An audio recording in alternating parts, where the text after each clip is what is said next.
Ciao a tutti! Pour ce deuxième épisode, je vous amène explorer d'autres auteurs de San Pellegrino Terme, direction Santa Croce, aujourd'hui le lieu-dit le plus vaste et le plus peuplé de la commune. Comme toujours, nous partons de Bergame, en remontant la vallée Brembana. Une quinzaine de minutes après avoir quitté le centre de San Pellegrino, et 11 virages plus tard, me voilà arrivé à Santa Croce. Nous débuterons cette exploration par une présentation de la localité avec Adriano, une référence pour les habitants. Discret, humble et déterminé, il témoigne parfaitement de l'élan collectif qui anime Santa Croce, incarné notamment par l'association du même nom. Une véritable cohésion règne au sein de cette communauté qui s'investit quotidiennement pour le bien-être de tous. Autant de moments qui renforcent les liens et nourrissent un véritable esprit de convivialité.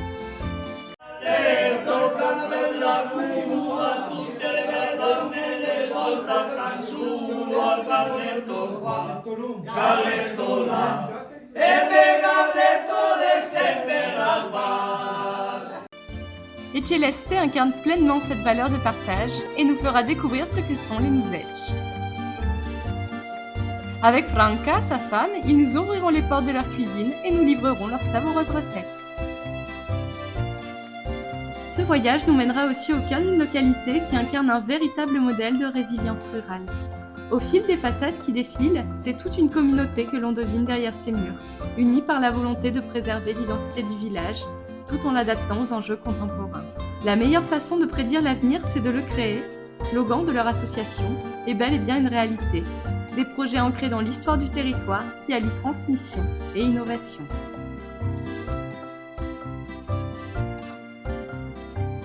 Puis c'est un véritable saut dans le temps que nous ferons, un détour incontournable au XVe et XVIe siècle, pour explorer les origines du nom Santa Croce et l'histoire des célèbres peintres de la Renaissance qui ont fait rayonner ce nom jusqu'à Venise et au-delà. Les œuvres des peintres Santa Croce se caractérisent par leur profonde dévotion religieuse, illustrée à travers des scènes sacrées, empreintes de solennité et de spiritualité.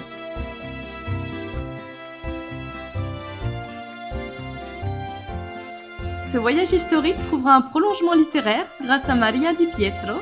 Portée par des recherches minutieuses sur l'époque et les lieux intéressés, elle est parvenue à faire revivre de façon romancée la lignée des Santa Croce avec une rare justesse, en restituant aussi bien leurs traits que la profondeur de leur personnalité dans un récit ancré dans des faits réels. Ce même jour, le hasard, ou peut-être un joli clin d'œil du destin, m'a conduite à croiser Maria Rosa Fopolo lors d'une de ses expositions.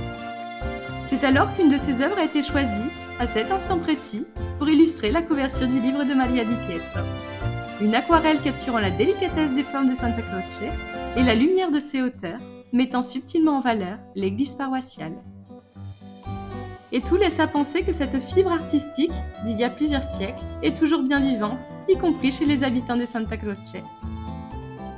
Aujourd'hui encore, on sculpte et on peint, dans des ateliers aménagés chez soi, simplement pour le plaisir de créer ou d'offrir, portés par la passion.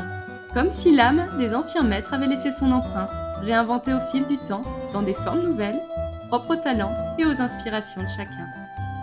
Et parce qu'ici, l'attachement au village dépasse le temps comme les frontières, Santa Croce rend hommage à celles et ceux qui ont dû partir, à travers un lieu de mémoire empreint de reconnaissance. Le jardin de l'émigrant. Adriano nous guidera à travers les panneaux disposés sous forme d'itinéraires chronologiques en nous présentant avec émotion les histoires commémorées. Et il est réjouissant de voir le lieu-dit devenir aujourd'hui une terre d'accueil, portée par une offre d'hébergement en plein essor. Pour ceux qui cherchent à se ressourcer dans un cadre paisible, Santa Croce est l'escale parfaite. On y trouve déjà des options variées, certaines atypiques comme celle-ci, ou d'autres plus traditionnelles qui témoignent de force et de dévouement familial. Côté restauration, pas de souci à se faire, que ce soit pour un repas sur place ou des produits à emporter, tout est préparé avec des ingrédients locaux de qualité dans le respect des méthodes de production artisanale. Avant de refermer cette parenthèse à Santa Croce, nous prendrons encore un peu d'altitude, empruntant cette fois à pied un sentier qui nous mènera jusqu'au 128e banc géant. Perché sur le Monte Corno, ce banc surdimensionné invite à retrouver son âme d'enfant. On s'y hisse comme dans un jeu avant de se laisser émerveiller, adulte, face à ce panorama saisissant offert par la nature. Et pour les plus aventuriers d'entre vous, 2 vie ferrata ont été aménagés. Ces parcours, tracés au cœur des parois rocheuses, vous offriront une perspective différente, plus vertigineuse. Je vous dis à très vite sur Italie par ici pour développer ces sujets en détail dans les prochaines vidéos et vous laisse sur la beauté intemporelle de cette mélodie qui résonne au cœur de Santa Croce.